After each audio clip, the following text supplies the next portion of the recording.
Hello everyone, welcome back to the my mini blog series. আমি তুহিনা। 1 জানুয়ারি 2025 first tour বলতে গেলে রাতুলকে নিয়ে যাচ্ছি তার favourite place Bardhaman science city.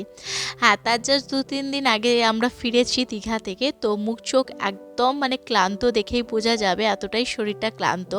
তো যাই হোক, তার তো শুক্রবার থেকে স্কুল ওপেন হচ্ছে, সে তো আর সময় থাকবে না তার।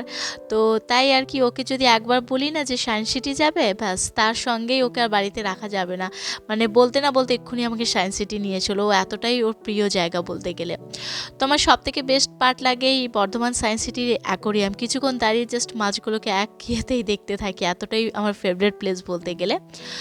আর রাতুলের সব থেকে প্রিয় জায়গা হচ্ছে সায়েন্স সিটির বাইরেটা, যত ধরনের দোলনা আছে ওকে চাপতেই হবে, তো ওকে ওখানে নিয়ে যাওয়ার পর আর আনা যায় না, ও এমন করে। আর সেদিন এতটাই ভিড় ছিল, হবেই অবভিয়াসলি, যেহেতু 1 জানুয়ারি।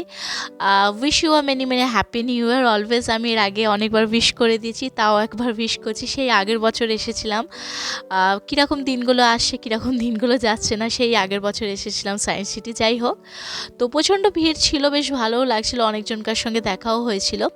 আবার অনেকের ব্লগ দেখে, তো তারই মধ্যে অনেক চেনা মুখও আমার পড়েছিল। তো যাই হোক, সকলে ভালো থাকবেন, সুস্থ থাকবেন। দেখা হচ্ছে আবার নেক্সট একটি মিনি ব্লগ নিয়ে, ব্লগ পাস্টের তুইনার সঙ্গে। ব্লগটা ভালো লাগলে অতি অবশ্যই কিন্তু কমেন্ট সেকশনে লিখে জানাবেন। আমরা এই 11:30 12টার সময় রাতুলকে নিয়ে ওখানে পৌঁছেছিলাম, আর ওখান থেকে বেরিয়েছি প্রায় 3:30। তো তাও এখনও যেন টিকিট কাউন্টারে কতটা ভিড়। তো যাই হোক, বেশ ভালোই লাগছিল, 1 জানুয়ারি বলে কথা। আর সকলের ভালোই যাক আগামীকালগুলো। আর এটা হচ্ছে আমাদের কলেজ মোড় বর্ধমান, দেখার মতন সেদিন। আসি তাহলে, দেখা হচ্ছে নেক্সট ব্লগে।